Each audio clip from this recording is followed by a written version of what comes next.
ណាគេលេងខូចគេអញ្ចឹងឯងរត់មិនតាន់បាន3ផងពួកគាត់នាំគ្នារត់ចេញទៅមុនខ្ញុំអស់ដើមហេតុហ្នឹងគឺវាអញ្ចេះបងប្អូនទាំងអស់គ្នានៅសាលាកូនរបស់ខ្ញុំហ្នឹងគឺគេប្រពកម្មវិធីហាត់ប្រាណមានហ្គេមលេងជាច្រើនដូចជាទាញព្រាត់ទាញអីអញ្ចឹងតម្រូវឲ្យឪពុកម្ដាយមកចូលរួមដើម្បីបង្កើតភាពស្និទ្ធស្នាលជាមួយកូនអញ្ចឹងណាមានឃើញអត់មីអូនពាក់អាវខ្មៅហ្នឹងគឺអត់មានម្ដាយឪពុកមកជាមួយទេហើយយាយតាគាត់មានបណ្ណាមកដែរគឺម្នាក់ឯងគត់ហ្មងហើយមើលឃើញអញ្ចឹងគឺអាណិតខ្លាំងមែនតើគេគឺសិតតែមកគូអញ្ចឹងណា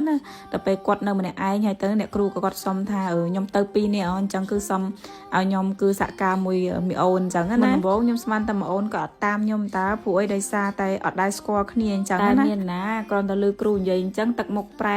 360ក្រេហ្មងថាខ្ញុំទៅណាមកចំហៀនក៏ទៅតាមដែរនេះលេងហ្គេមលេងអីអញ្ចឹងប្រយុទ្ធអីអញ្ចឹងអូគាត់ហៅខ្ញុំហៅមីងប្រឹងឡើងមីងប្រឹងឡើងខ្ញុំសុំស្ងោចមកអត់មានចេះខ្លាចទេណាហើយទឹកតែឃើញទឹកតែស្គាល់គ្នាសោះហ្នឹងប្រហែលជាម៉ាក់ប៉ារបស់គាត់ជាប់ធ្វើការនៅអ៊ីក្រង់ហើយយាយតាដឹងមិនបានបដ ாய் ឲ្យចៅនៅម្នាក់ឯងឲ្យតែមានកម្មវិធីអញ្ចឹងបងប្អូនហើយគឺឪពុកម្ដាយត្រូវតែមកកំដរកូនបើសិនជាអត់មកទេគឺត្រូវតែមានយាយមានតាឲ្យមកតាមអញ្ចឹងណាបើគ្នាមកម្នាក់ឯងគេសុទ្ធតែមានគូមានម៉ែឪអោបថើបហើយគេមានលេងកម្មវិធីហ្គេមច្រើនដូចជាហ្គេមអោបឲ្យកូនរត់ជុំវិញអីផ្សេងអញ្ចឹងដល់ពេលគាត់ម្នាក់ឯងអត់មានឪពុកម្ដាយមកកំដរអញ្ចឹងគឺគួរអាណិតហ្មងលក្ខណៈថាមើលទៅគឺឯកការអញ្ចឹងតែឥឡូវគឺមានឯកការទេបងប្អូនណានិយាយតាមកតុយដូចអីអញ្ចឹងហើយគេបានលេងហ្គេមច្រើនណាហើយគេបានវ៉ាន់ទៀតតែគាត់ថាអូយចាប់ដៃឲ្យទៅរោលេងទៅហ្គេមទេផុតគឺលេងហ្គេមឈ្នះបាន3មុខដល់ពេលអញ្ចឹងហើយហ្នឹងគឺមកវាយត្រាទទួលរង្វាន់ហើយរង្វាន់គេអត់មានស្អីទេបងប្អូនគេគឺសត្វតែបន្លែទេអត់មានអីទេបើមិនការ៉ុតក៏បន្លែអាពណ៌ខៀវបើមិនចឹងទេក៏ស្លឹកខ្ទឹមដែរហើយនិយាយថាគ្រាន់តែបានភ្លាមគេសប្បាយចិត្តខ្លាំងគេប្រហែលប្រាប់ប្តីខ្ញុំគេថាបានត្រាឡើង3ថ្ងៃហ្នឹងមើលតែគាត់មើលទៅសប្បាយរីករាយខ្លាំងមែនតើ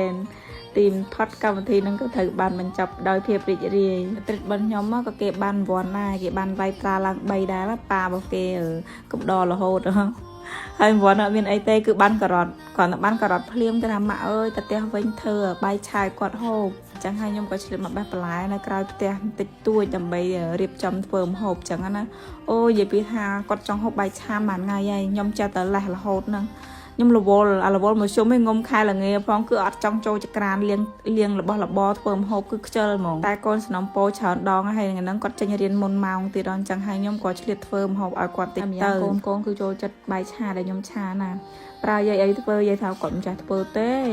ធ្វើពេលណាកូនខ្ញុំអត់ហូបបាយឆាគាត់ទេអញ្ចឹងទៅក៏ខ្ញុំថាធ្វើឲ្យតិចទៅយើងគឺរៀបចំហើយស្រេចហើយប៉ុន្តែគឺរងចាំអាបងមកពីសាលាវិញបានយើងឆាព្រោះអីឥឡូវខែតិចឆាតុកគឺមិនរំតាអូនមកគឺតិចអីអញ្ចឹងហើយខ្ញុំជ្រាបមានពេលហ្នឹងគឺមកងូតទឹកឲ្យហើងូតទឹកហើយកូនចេញពីសាលាល្មមអញ្ចឹងហើយគឺបញ្ញាបញ្ញាលនៅក្នុងការដួសបាយចេញមកឲ្យដាក់អំបិលបន្តិចហើយធ្វើការសម្ងួតវាឲ្យរៀងស្ងួតបន្តិចសិនអញ្ចឹងណាបងប្អូនទឹកដៃទៅគឺដឹងថាมันធម្មតាស្រាប់ហើយគេធ្វើស្ទាយកលាប់ចុះកលាប់ឡើងកលាប់ខុសចេកទេសហ្នឹងគឺអំបិលទាំងម៉ែទាំងកូនហ្មងជាបាក់ធំគឺយើងត្រូវដាក់ខ្លាញ់បន្តិចហើយដាក់ជាមួយមើមខ្ទឹមជាងបន្តិចឆាជាមួយសណ្តែកដូចជាការ៉ុតដែរតែរ៉ូឌីប្រេងខ្យងបន្តិចទៅហើយដាក់សាច់គោបន្តិចចាគ្រប់យ៉ាងគឺបន្តិចទាំងអស់ប៉ុន្តែមកគឺយើងដាក់បាយរបស់យើងបន្តិចដែរទៅចាមិនថាកូននេះឃ្លានប្តីខ្ញុំនឹងឃ្លានជាងកូនទៀតផ្លិចដាក់បកាផងដែរបូករុំទាំងខ្ទឹមជាការស្រេចមើលទឹកមុខកូនខ្ញុំក៏ដឹងថារងចាំប៉ុណ្ណាដែរបងប្អូនកូនហើយកូនគ្រាន់តែម៉ែធ្វើបាយឆារឿងជ្រុងប៉ុណ្ណឹងមើលទឹកមុខក៏ដឹងថាអត់ដែរចូលក្រង់ដែរហើយម្នាក់នេះគឺថាឆ្កឹះឡើងបាយឆាយើងគឺធ្វើអាជ្រុងមួយធ្វើអាមូលមួយហាបងគ្រាន់ឃើញអាមូលយីគាត់អមែនតែន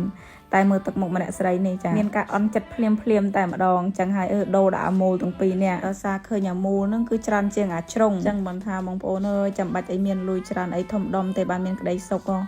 មានលុយប៉ុណ្ណាក្តីសុខតាមប៉ុណ្ណឹងទៅដូចកូនខ្ញុំនេះគ្រាន់តែបានបាយប៉ុណ្ណឹងគាត់សប្បាយចិត្តគាត់បិទមាត់មិនចិត្តទេខ្ញុំជាម្ដាយនេះទៀតសោតឲ្យតែបានធ្វើឲ្យកូនហូបសប្បាយចិត្តអញ្ចឹងគឺអត់ចេះខ្ជិលទេតែជាក់ក្តៅអីក្តៅ